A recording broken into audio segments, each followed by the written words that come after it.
آپ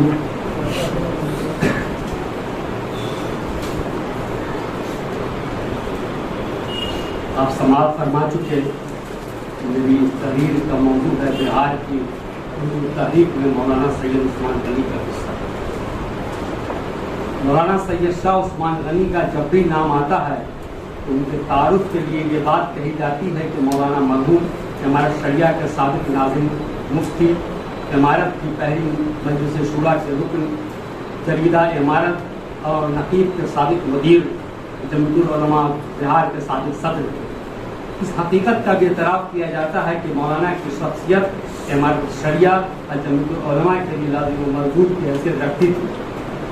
مولانا نے جریدہ امارت اور نقیب کے مدیر کی حیثیت سے نہ صرف ملک و ملت کی خدمت کی بلکہ حسب ضرورت اور وقتاً فوقتاً اپنی تحریروں کے ذریعے حکومت کو آئینہ بھی دکھایا، جس کی پاداش میں ان پر مقدمہ چلا، جرمانہ بھی ادا کرنا پڑا اور انہیں جیل کی سزا بھی کاٹنی پڑی.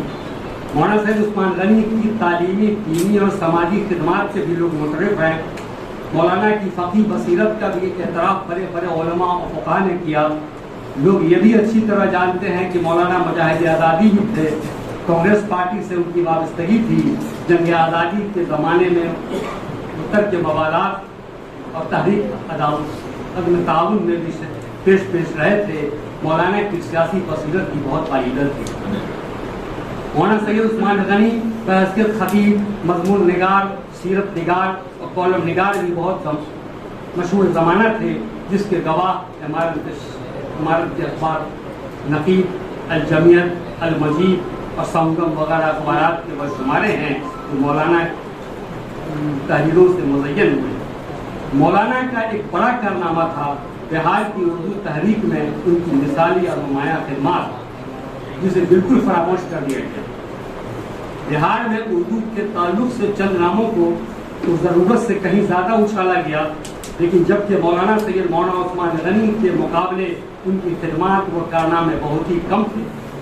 واضح ہو کہ بہار میں انجمن ترقی ہند کی صوبائی شاخ کا قیام 1951 کے وسط میں عمل میں آیا تھا. اس وقت سے انجمن ترقی ہند کے جوائنٹ سیکرٹری جناب خیر بہودی پٹنہ تشریف لائے تھے اور بہار میں انجمن کی ریاستی شاخ قائم کرنے کی تجویز پیش کی تھی. لہذا ان کی ایما پر ایک کانفرنس کے انعقاد کا فیصلہ لیا گیا تھا، جس کے تحت 13، 14، 15 جون 1951 کو انجمن اسلامیہ ہال میں سیروزہ اردو کانفرنس کا اجلاس ہوا. اس کانفرنس میں ڈیلیگیٹوں کے ذریعے بہار ریاستی انجمن ترقی اردو کی بنیاد پڑی.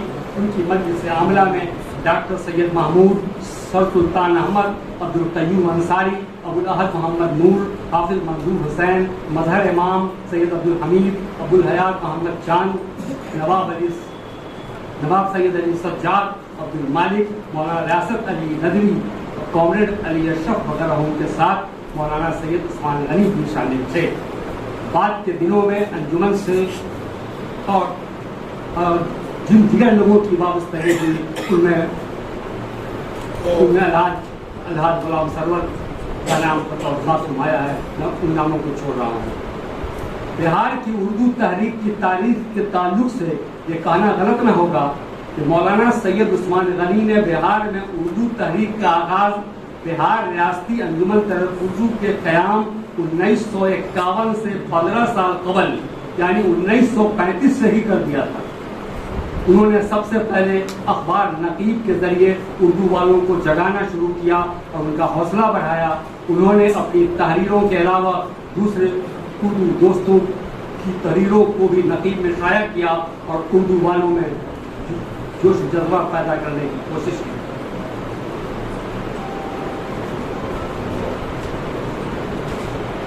مولانا سید عثمان غنی اکثر اپنے اداریوں اور مضامین کے ذریعے حکومت سے اردو کو اس کا حق دلانے کے لیے پرزور مطالبہ کرتے رہے اور اسے سرکاری زبان کی حیثیت سے مروت کرنے کے لیے حکومت کو مختلف مواقع پر اس کے وعدے بھی یاد دلاتے رہے.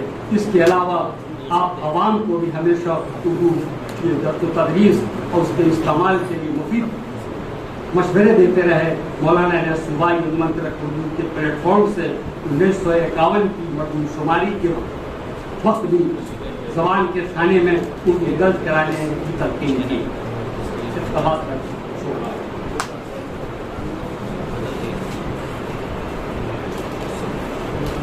بہار میں انجمن ترقی اردو کے قیام کا مقصد صوبے میں اردو کو فروغ دینا تھا اور اس کا پہلا مقصد محکمہ تعلیم میں سدھار لانا اور اسکولوں میں اردو تعلیم کو بڑھاوا دینا تھا. لیکن انجمن کے قیام سے پہلے ہی مولانا سید عثمان غنی نے ان مقاصد کے لیے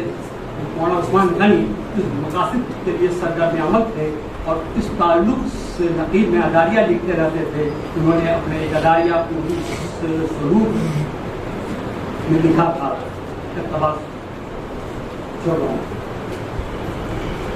وہ اقتباس پر ضرور سمجھتا ہوں. عام شکایت ہے کہ اردو میں کتابیں آسانی سے نہیں ملتی. چنانچہ ایک صاحب نے ہم سے کہا کہ آپ کو پٹنے میں کتابوں کی کسی دکان میں 8ویں 9ویں درجے کی کتابیں نہیں ملیں گی. ان کے اس کہنے کے بعد 24 فروری کو ہم نے سبزی باغ سے چوہٹہ تک تمام کتب فروشوں کے یہاں 8ویں 9ویں درجے کی کتابوں کو تلاش کیا تو صرف 3 کتابیں ملی. ان کے علاوہ کسی دکان میں اردو کی کوئی کتاب نہ تھی. ضرورت ہے کہ حکومت کا محکمہ تعلیم ایسا انتظام کرے کہ اردو حساب کی کتابیں لڑکوں کو آسانی سے مل جائیں. مجھے معاف کیا جائے تو میں یہ کہنا چاہوں گا، آج کوئی عالم دین، مفتی، اخبار کا مدیر، اردو کا تحریک کار یا کوئی ادیب و شاعر اپنی زبان اردو کی محبت میں مولانا سید عثمان غنی جیسی زحمت گوارا کر سکتا ہے؟ آج کوئی شخص اردو کے لیے مولانا جیسا جذبہ اپنے دل میں رکھتا ہے؟ ہرگز نہیں.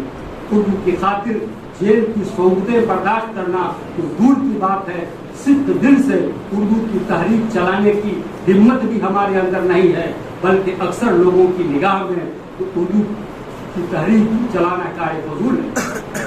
مولانا سید عثمان غنی رحمۃ اللہ علیہ 1951 سے اپنی وفات تک ریاستی انجمن ترقی اردو کی مجلس عاملہ کے صدر رکن رہے. 1956 میں صدر جمہوریہ ہند کو اردو کے مطالبات کے تعلق سے تقریباً 6 لاکھ افراد کے دستخطوں پر مشتمل جو میمورنڈم پیش کیا گیا تھا، اس تحریک میں بھی مولانا کی سرگرم حصہ داری رہی تھی. مختصر یہ کہ انجمن کی جملہ تحریک میں وہ نہ صرف شریک رہے بلکہ پیش رہے، یہاں تک کہ ضعیفی کے عالم میں بھی مولانا نے 1966 میں اردو تحریک کے سلسلے میں 1 روز کی جیل کی سزا کاٹی تھی. یہ بات پورے اعتماد کے ساتھ کہی جا سکتی ہے کہ اردو کی بقا اور اس کے تحفظ کے سلسلے میں جتنی کاوشیں مولانا سید عثمان غنی نے کی، شاید اس وقت کسی عالم دین، صحافی اور ادیب نے نہیں کی ہوگی. مولانا جب کوئی تحریر لکھتے تھے تو ان کی تحریریں صرف صوبہ بہار کی اردو آبادی کے لیے مخصوص نہیں ہوتی تھی بلکہ پورے ملک کے اردو والوں کے لیے ہوتی تھی. مولانا نے اپنے تحریروں کے ذریعے پورے ہندوستان کی اردو آبادی کو جگانے کی صحیح کی اور پورے ملک کے اردو کے مسائل کو اجاگر کیا. اور اردو کورس کی اسی جدوجہد میں خود کو مستحرک رکھتے ہوئے 26 ذی الحجہ 1397 ہجری مطابق 8 دسمبر 1977 کو جان جاوید آفری کو سپرد کر دی. بلا شبہ مولانا سید عثمان غنی جیسی شخصیتیں روز روز پیدا نہیں ہوتی. بقول علامہ اقبال، ہزاروں سال نرگس اپنی بے روی پر روتی ہے، بڑی مشکل سے ہوتا ہے سب زندگی پیدا. شکریہ.